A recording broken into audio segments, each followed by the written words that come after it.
then I walked over to Cafe Maurice's for coffee. Cafe Maurice, that's on Wilshire? Yeah. That's right by Mitchell Bondurant's office. You stop there? No. Is that what this is about? So if someone said they saw you there, they'd be lying? I didn't violate the restraining order, if that's what you're getting at. Did you see Mitchell Bondurant today? Plead the fifth.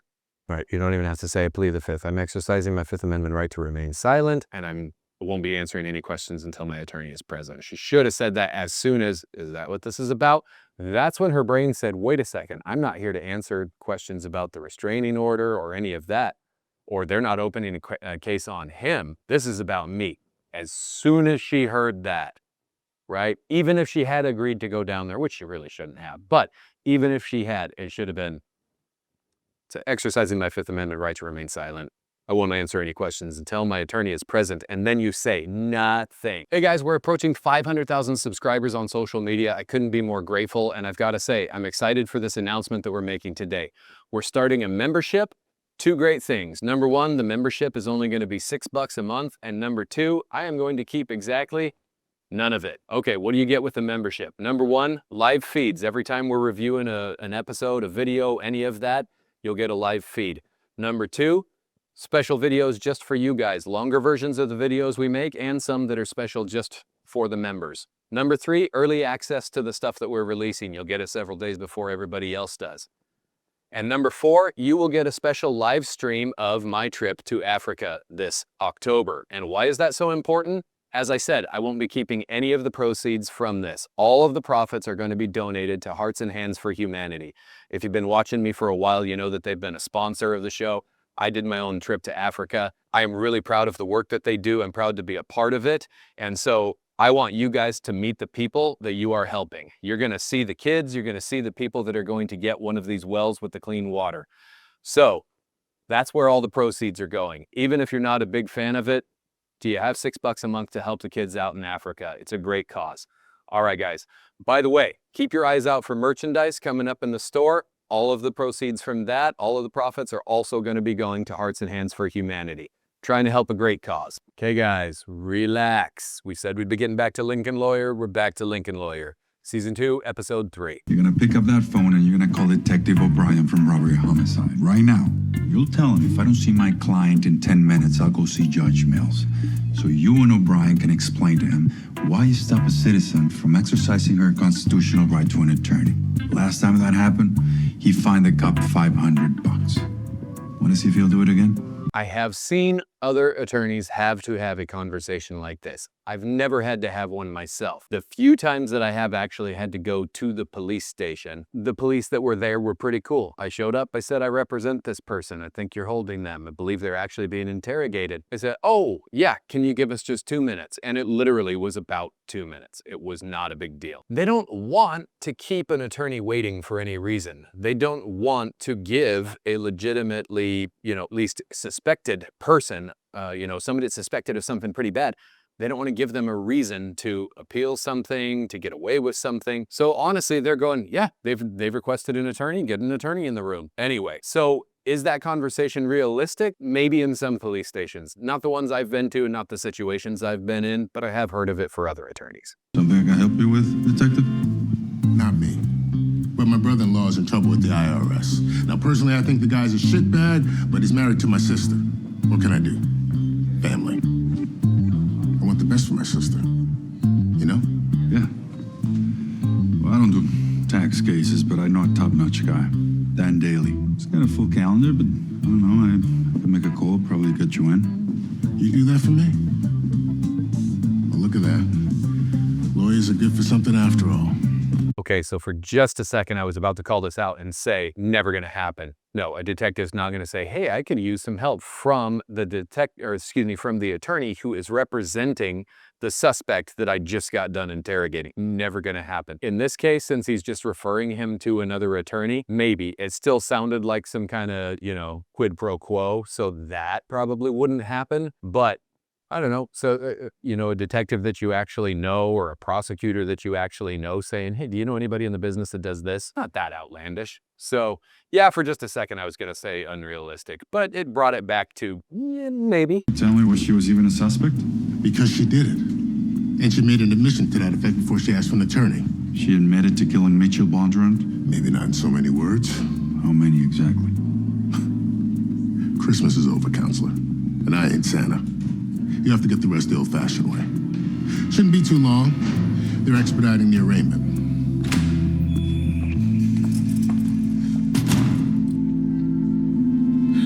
Unfortunately, since I skipped to season 4, I already know how this one turns out. But I will tell you, this is a great opportunity to point out that even if you do legitimately believe you are innocent, and more so, especially if you legitimately believe you are innocent, say nothing. You have no idea why the police arrested you. You don't want the very bad luck of, just for instance, say you're leaving Taco Bell, you're driving a black Honda Accord, very typical vehicle. And the police just got word that the Taco Bell was robbed just after you were there, and it was a black Honda Accord. Well, if you happen to be a, I don't know, middle-aged white guy driving a black Honda Accord and they pull you over and say, hey, where were you coming from? You can just say, you know what, I won't answer any questions related, except for related to the traffic stop. Would you like my, license and insurance, whatever. But if you say, well, I was just coming from Taco Bell, it seems like a very innocent thing to say, but it might land you in jail for at least a little while, make you post bond. Maybe you're in for a couple of days till they figure out they got the wrong middle-aged white guy in the black Honda Accord. So there's a reason why we say don't talk. Say nothing, because your attorney can go in there and talk to them and actually figure out what's the situation, what is safe to say, what information can you give them. Maybe you go, okay, well, what time did you make your purchase? Look, I can see it on your credit card statement.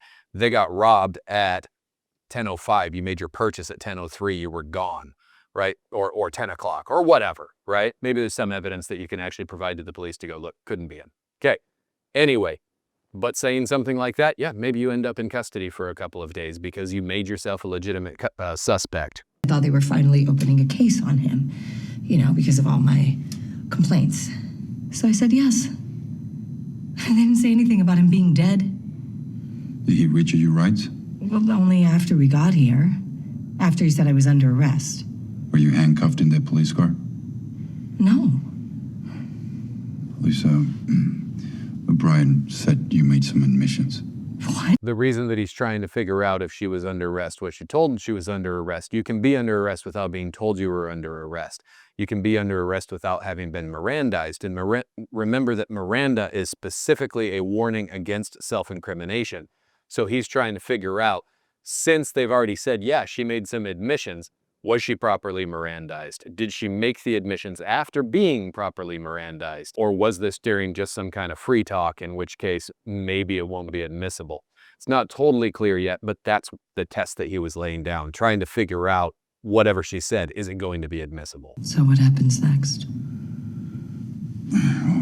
You're gonna have to stay in county jail overnight.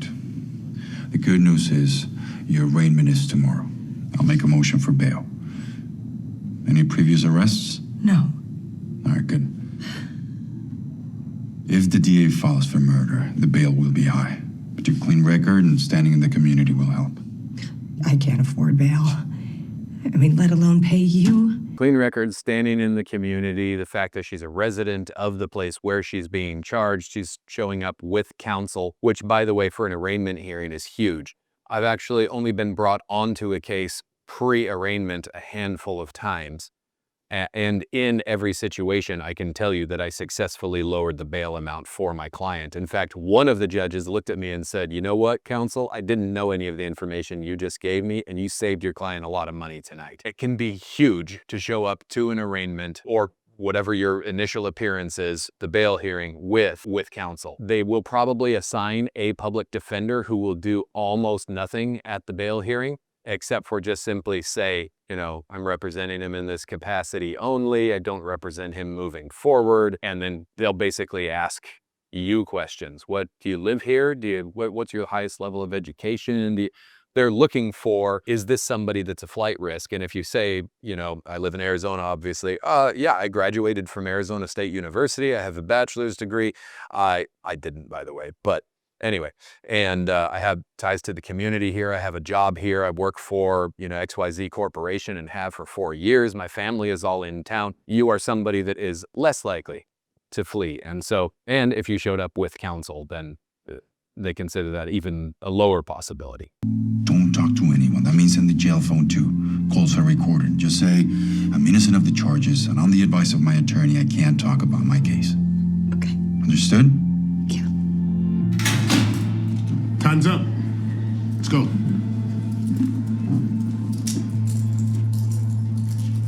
Remember what I said. It's gonna be okay. Again, great advice. Don't talk about it with anybody. Anything that you say can and will be used against you, right? Everybody knows that. Anybody that's watched Cops, right? You've heard the Miranda rights. Okay, but anything that you say to somebody else in the jail, like, I don't even know why I'm here. Man, I got arrested just outside of Taco Bell, and you just admitted you were at Taco Bell, going back to my previous example, right? So any little thing that you say about your case, if it gets back to the police in any way, can be used against you. So that's why you just don't discuss it with anybody, not to the police, not to anybody else around you, not at all.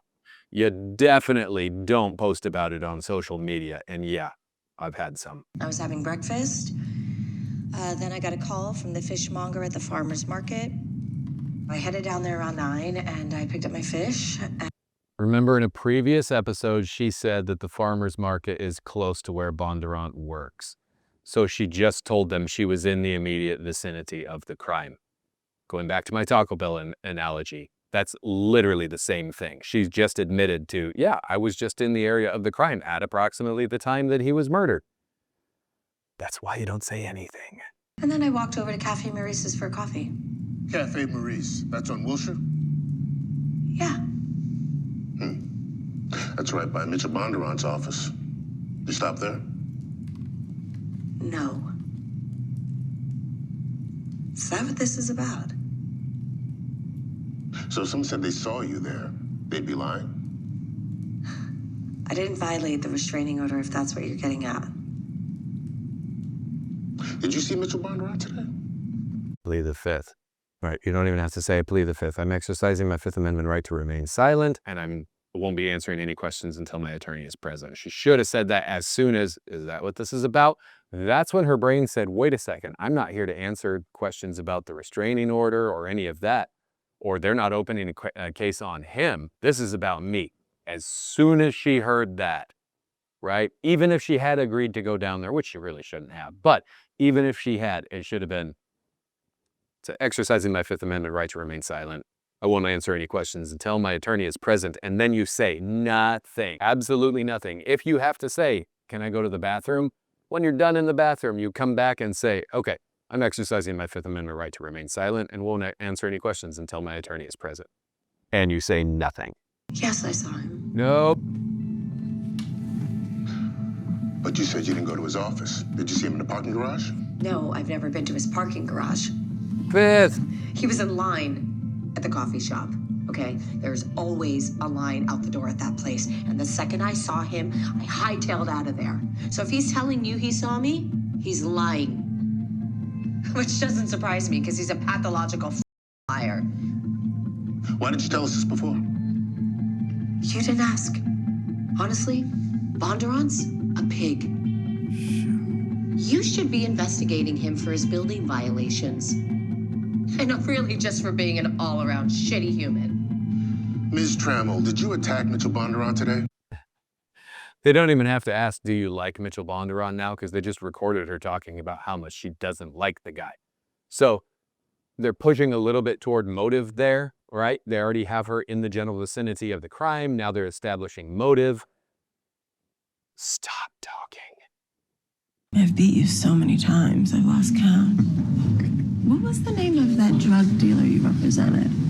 The McGinley guy, Darius McGinley. How's he doing? I mean, I know he's doing 7 years up in Corcoran, but... You put a professional snitch on the stand, Andrea. The guy was lying through his teeth. I don't know what you're talking about, but I do know your guy was guilty. Well, that's not the point. I'm sorry, that is exactly the point. No wonder you and Maggie are exes. I've heard about conversations like it, never seen one, never had one myself. I have prosecutors that I don't particularly care for. I'll be a little more bold. I've got one prosecutor that's coming to my mind right now that I do not like in the slightest bit. Even when I see that person in an elevator, I'm polite. That person is doing a job. They're doing it beyond the scope that I would do it if I was in their shoes, but they're doing a job. They're doing it to the best of their ability. I'm not going to hold that against them. So, you know, they're not, as far as I know, that person does not do anything unethical. They just pursue more stiff plea agreements than I would ever ask for. Well, I won't get too deep into it. But even when I see that person in an elevator, it's just, hey, good morning. How are you today? Nothing negative like this. So I don't think that's the most realistic thing in the world. I've heard stories, but I think they're pretty rare. You know, you choose high-profile clients for a reason. You love all eyes being trained on you, and only you. But like I said, I'd think twice about this one. See you in there. But she is, I mean, she's trying to hold herself up above him because she, you know, he's the defense attorney. And if you get somebody off with a crime, then you're the scumbag, right?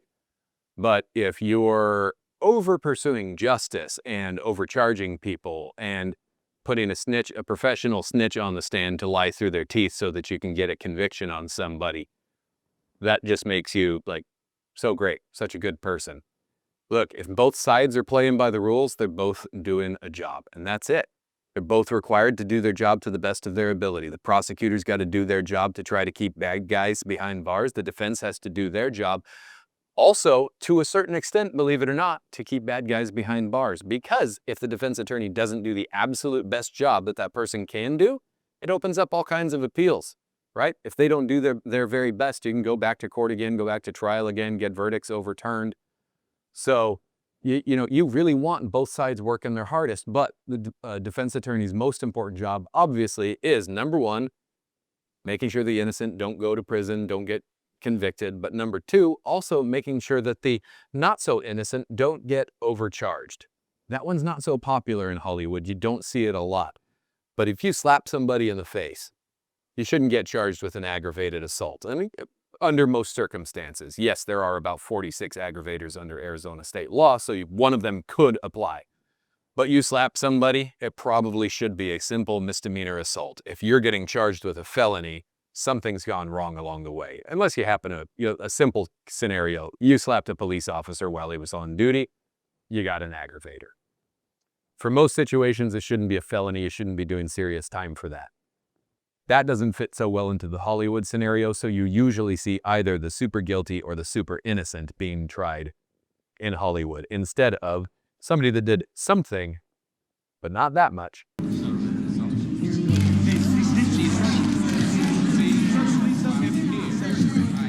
Order. No, that is relatively typical for high-profile cases. You've got some press in the room, you know, they're recording. What's interesting is that we've got an arraignment here. And basically they're going to state, yeah, okay, you've appeared with counsel. They're going to state whether bail is had or not. Bail is going to be the most interesting part of that hearing. Arraignment usually, especially if it's a lower level felony, arraignment is usually so boring. Nothing happens. You get read the charges, they appoint the public defender, or you showed up with your own attorney. That's about it. They set the next court date. This one, they're going to say whether there's bail or not, but for some reason, the press always shows up for it. One of the most boring hearings that there is. But that doesn't change the fact that the victim filed a temporary restraining order against her. This is a dangerous individual. I've heard enough. We're splitting the difference. Bail will be set at $2 million. We'll reconvene here tomorrow to schedule a preliminary hearing. Unless, of course, we can make this go away. Maybe with a plea. Well, I tried. Okay, if there's nothing else.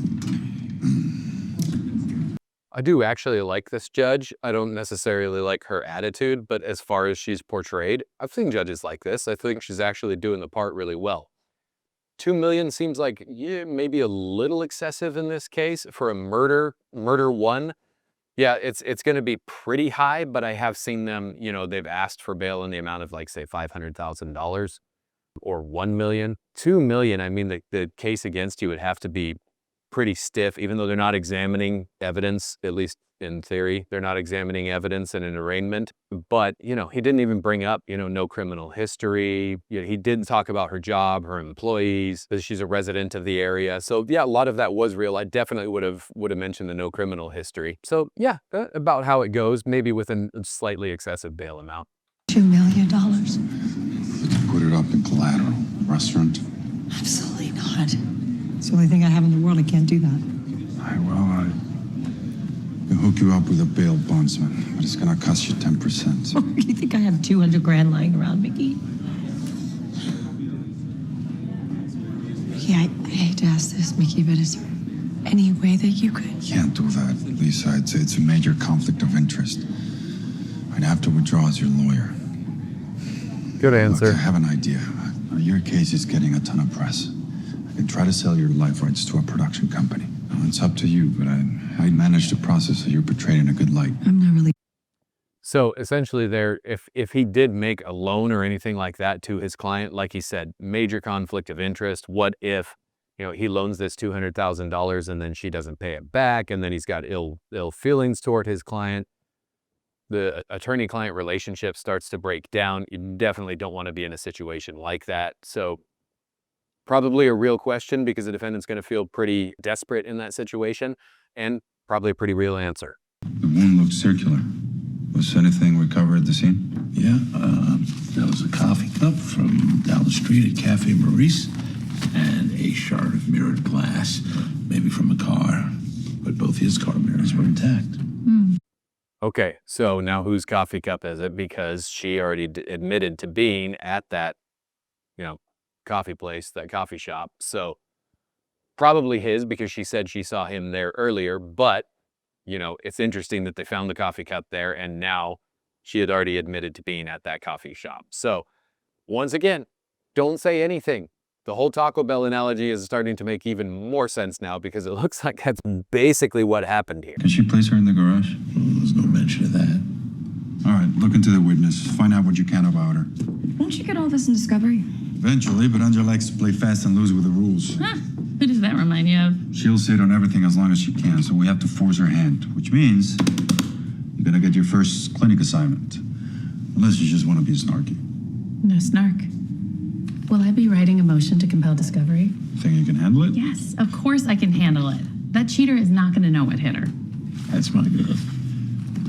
Motion to compel discovery, what are we at? The day after arraignment? You do have to give them some time. Yes, they should be sending what discovery they have over pretty quickly, but you do have to give them some time.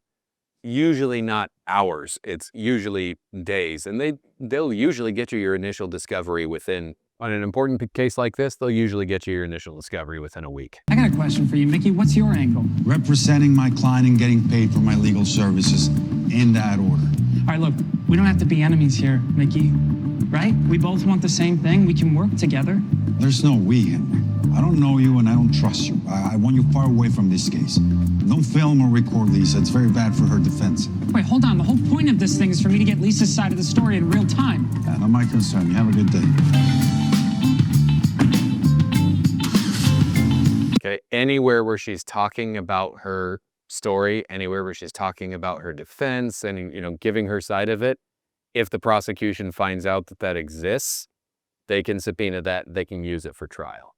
So yeah, he's exactly right. This is a bad thing to be doing at this point. And he did have, the ability to actually control the sale anyway. So anyway, I do remember that being specifically discussed in season 4. That was a fun discussion, but yeah, moving on. Write up a motion to get Lisa Tremmel's cell phone returned and one to get her personal items that were seized from her house.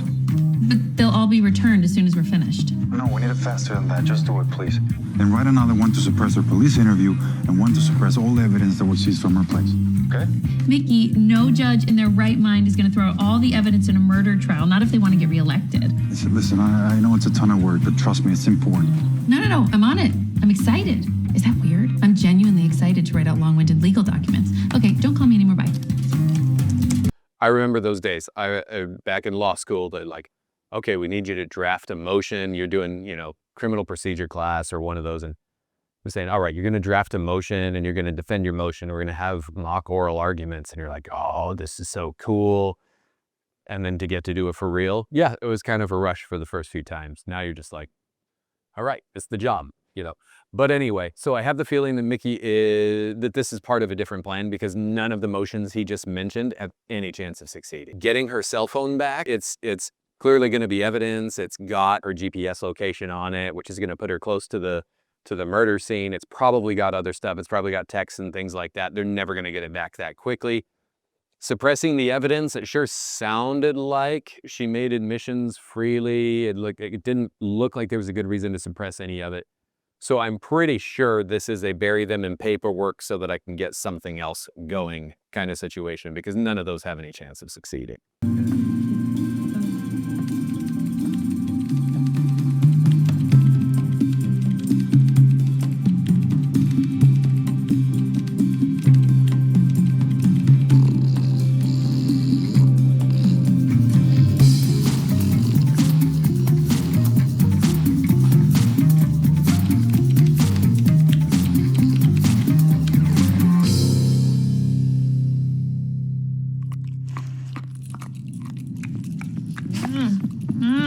I'm up.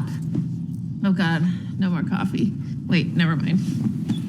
Yeah, it's interesting that just in the short time since this was filmed, just a few years ago, that how much technology has changed. Or we already had some of the technology around when this was filmed, but there's a whole lot now of dictating to. I talk to my computer, I talk to my phone. I don't type hardly anything at all anymore. The other thing also is that if you already know the law and the significant facts, there are really great legal search engines that contain AI that can start and give you a skeleton of your motion that can really get you kind of down the road before you have to put some of the finer details into it. You should never 100% rely on them. There's interesting stories out there. Go looking for them. There's some attorneys that have relied entirely too much on AI and put fake case citations in their motions. They didn't go bother to actually verify and see, is this a real citation and am I using it properly, which every attorney should freaking do. Don't rely on any AI, no matter how good it is. But anyway, I even heard a story not very long ago about an AI that hallucinated an entire case, not the citation, but that the attorney actually went to make sure that this was a real case and asked the AI for the case and read through it, but that the AI had invented this case. Not sure if that one's real or not. I didn't see it on a legal website or any of those, but I heard about it. So anyway, entirely possible though, because I have seen AI do some just absolutely nutsy crap. But just a few years ago, yeah, typing out your entire motion, that's how I did it in law school, which more than a few years ago now. And that's how, it was done just up until recently. There's still a lot of attorneys just typing out instead of, dictating or using any of the tools at their disposal. Some people don't, just refuse modern technology. I don't know why. They want to be like, the lawyer of Gilligan's Island or whatever. I don't. I think technology is great. Withdraw your motions. I'll have everything to you by the end of the day on Friday. Not good enough tomorrow. That's not enough time to copy everything. Thursday, by noon. Fine. Thank you for being so reasonable, Andy. Holler. Yeah? Just so you know, there will not be a plea offer. All right, good, because we don't want one. And when the verdict comes in, I'm going to be looking at you, not her. I knew there was something up with these motions. You were planning this the entire time. You made me do all of this work for nothing. No, not for nothing. We got what we want to discover. Sometimes it's not a straight line, that's all. So I've never buried anybody in motions, but on the civil side of it, I do a little personal injury work. And I did have a case where we were coming up to the statute of limitations. The client had needed to be treating for a very long time. She had needed surgeries and things like that. And to keep the statute alive, you basically have to file a lawsuit. And a lot of attorneys file what's called a vanilla lawsuit. They just say, negligence occurred on this date and it was believed, and it's just like, 10 lines. It establishes the jurisdiction. It does what it needs to do, and then later they go back if they need to and they amend it. So I was in negotiations for the settlement, and instead they were saying, nah, we don't even know if our client is actually responsible. It's the insurance company I'm dealing with. We don't even know if they're actually responsible. And we'll offer you something. It was a pittance that they offered. And so when I drafted my lawsuit to keep the statute alive, just to buy me another 90 days, I drafted a freaking amazing lawsuit. I didn't do just this vanilla lawsuit just to keep the statute alive. I made them believe, yes, I'm actually going to go to trial.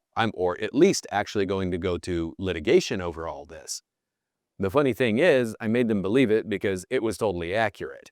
But when I drafted that lawsuit, I had in mind and I thought, I think I can draft this lawsuit and they will look at it and say, that's not just a vanilla lawsuit, he's serious, which is exactly what I wanted from him. And you know what? We got a really reasonable offer after that.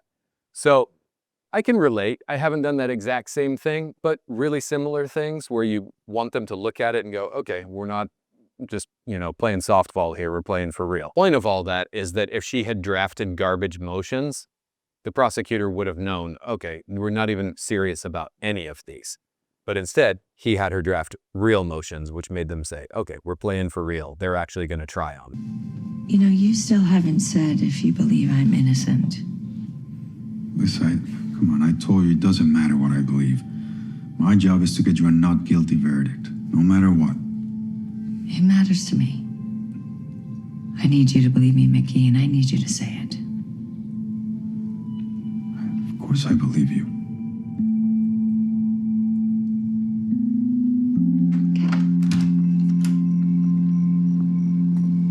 Last conversation right there. That's one that I've had 1,000 times. People need to know that their attorney believes them. Even if it isn't that they are 100% innocent, which is usually the case. As I've said before, I work with people that get overcharged more than I work with people that are 100% innocent, that didn't do anything even related to the crime that they're accused of. That doesn't happen very often. Overcharged does. But people need to know when they say, man, I didn't do this, you've got to believe me. They need to know that their attorney actually does believe them. The hard one is when you have to look them right in the eye and say, I'm sorry, that's not what the evidence is showing me. And I have had to have that conversation several times. I had a guy that told me that he was totally innocent of the crime that he was accused of. And then I found out that it was recorded by the police. The whole thing. So I had to come to him in jail, turn my laptop around and say, that's you. Now level with me. And he did, to his credit. But people want to be believed. Clients want to be believed. But going back, the romantic relationship, every state in the union has a rule against a romantic relationship with your client. Most of them have an exception for if the romantic relationship was pre-existing before the representation. In this case, it was. So in other words, they wouldn't want me to say, I can't represent my wife because I have a romantic relationship with her. However, if my wife got accused of something, if I actually did need to represent her, I would be hiring an attorney because I would want somebody that could be completely objective. If I was accused of something, I would be hiring an attorney. I would want somebody to be completely objective. That's an attorney's job. So what Mickey has said twice now, it doesn't matter what I believe. That's the truest thing that he said in this episode. It doesn't matter. It's his job to be objective and to do his duty to the best of his ability. Okay, that's season 2, episode 3. Listen, we already got to start talking. Season 5 is going to be coming out soon. If you've watched this all the way till the end, put in the comments, after Lincoln Lawyer is done, where are we going from here? What show do you want us to do next? Let us know. I'll see you next time.